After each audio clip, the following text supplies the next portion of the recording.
Hey, welcome back everyone. This is Bill.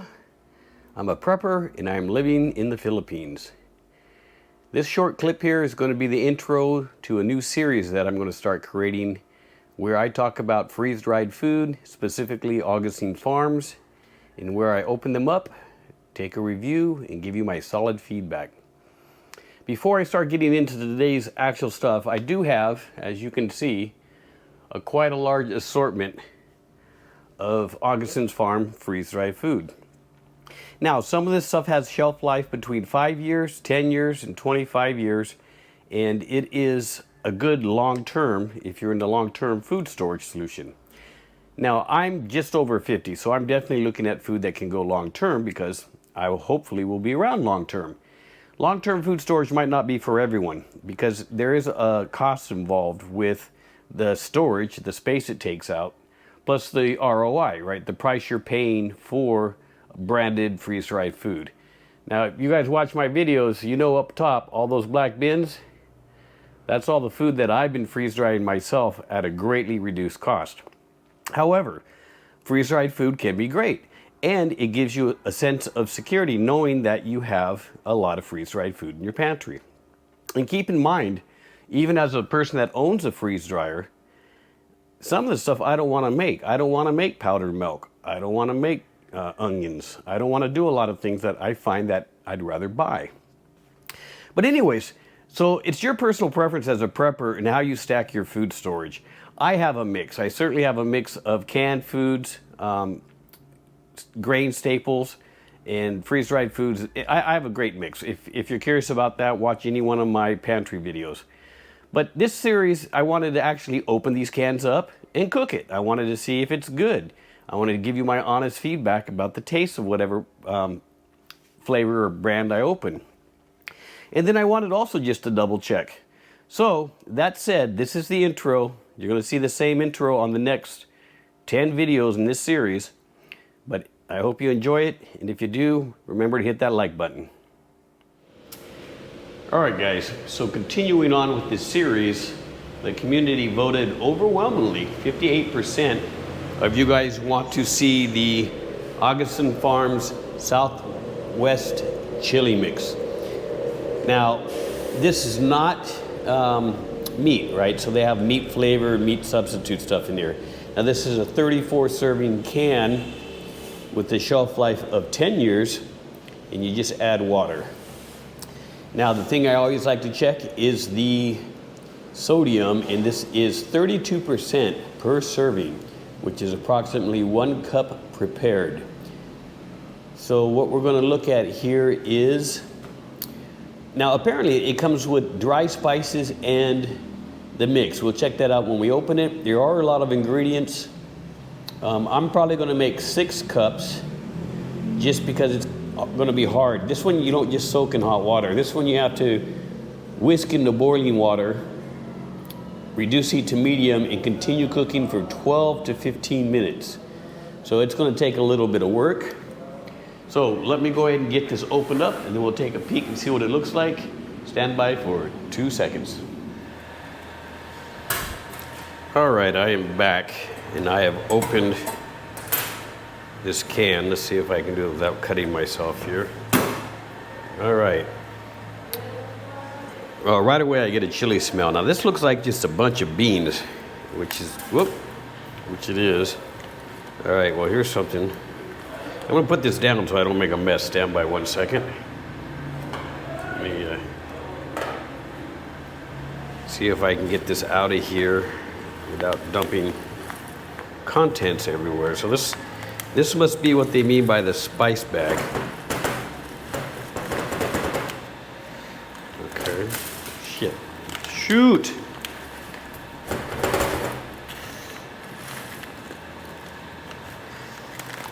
Well, this is definitely not the best way to pack this. Look at the mess I made. All right. Let me show you how messy I am here, guys.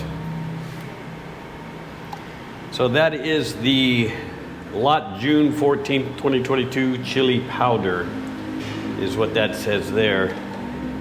And I got a mess of stuff here. My OCD, this drives me crazy.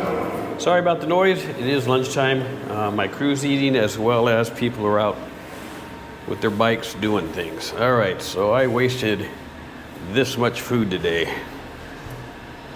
Now, I'm going to try to make 6 cups. So I need 2 cups of the chili mix and 6 tablespoons of the seasoning. So this is a half cup here.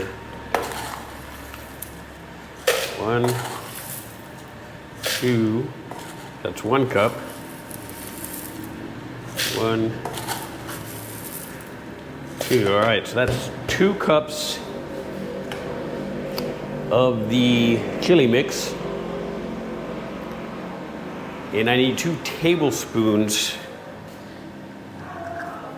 And I don't have a tablespoon with me, but I am going to guess using a 1 cup quart measuring spoon. Now there is an O2 absorber in here. I am going to guess that this is the 2 tablespoons that I need.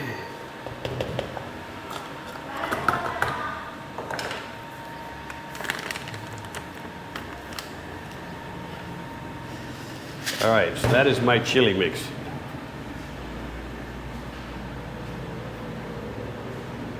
All right, I'm going to take this downstairs. I'm going to get some water boiling.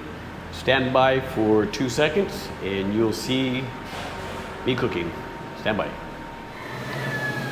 All right, guys, welcome back. I'm back downstairs and I have the required 6.5 cups of boiling water. Now, the instructions say for me to whisk in this mix, which I measured upstairs, you saw that, so let me kind of just spread it out here a little bit. Now, it's a little noisy, it's the afternoon. Hang on, let me get the last little bit of this spices out of here. All right. So I'm gonna whisk it in here, and then I'm gonna reduce the heat as instructed. Let's see if I can, okay, so the heat is definitely reduced, as you can see that. I'm going to put the lid back on it here. Now I'm supposed to let it simmer 12 to 15 minutes. I'll probably give it the full 15 minutes because I know how this stuff works, and those beans look pretty hard and dry. So you'll get an update in 2 seconds. Stand by. All right, quick update. It has been 5 minutes. I've stirred it twice, and it is on a, what I would probably call a high simmer or a low boil. I just can't get this stove to go any lower than that, but it is still wet. So there's still a lot of moisture in here. So obviously the beans are not rehydrated at all yet. So this is just a quick update. Now, I'll have to say that this can of chili mix was the heaviest can of all the stuff I have. It is probably because those beans weigh a lot, right? Now, it does smell good. It smells like chili, so I'm excited about that. I gotta let this to continue to boil or simmer, I should say, for a minimum of 7 more minutes, and then we'll check it then. But I have a feeling it's gonna go the full 20 minutes. So stand by 2 seconds. All right, guys, we are at the 11 minutes and 40-second mark. And 12 minutes is their minimum required cook time. And let me tell you, it's still pretty soupy. It has thickened, and it looks like a good soup, but it has not fully got there yet at the 12-minute mark.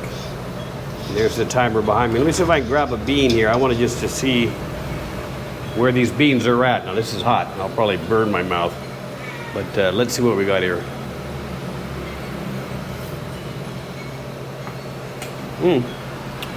Now, surprisingly, that one bean, let me off this alarm here. That one bean I had in that bite was rehydrated just fine. And obviously, I bit into some onions because it's got a strong onion, road noise. It's got a strong onion flavor already. I am going to let this cook for at least another 5 minutes. and then we'll check back on it, and hopefully by then it's thickened up a little bit. Stand by, 2 more seconds. All right, guys, I just turned off the heat. It has been simmering for 21 minutes, which is on the far side of what the directions say you should do. And I double checked the directions. My water quantity is correct, but as you can see, this is still a little soupy. Now I'm gonna set the camera down here. Hopefully you can see what I'm doing. Something like this here. I'm gonna take a coffee cup. Sorry about the noise. Now I'm gonna try to get just a bunch of the chili itself in here. Into a cup here to see what I got here.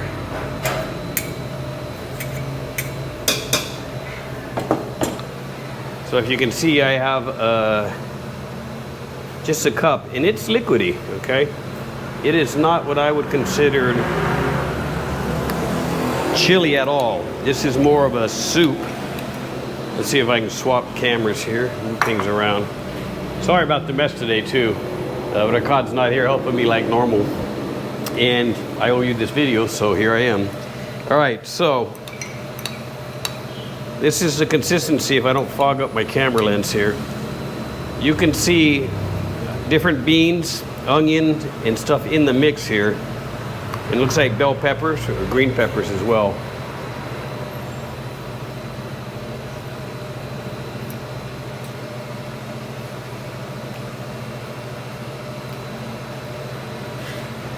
Now it's chili. It is what I would consider a non-spicy chili, bean chili. It reminds me more of like a soup, and that's not just because of the consistency. The taste is there. I mean, something I would consider adding to this recipe without changing the water or anything else. I'd either put in a half a cup of rice or some barley when I first start cooking, and let that barley and rice cook in there with it, so it can be absorbed, or so it can absorb some of the water. And it might take away some of that oniony taste, because it is onion forward.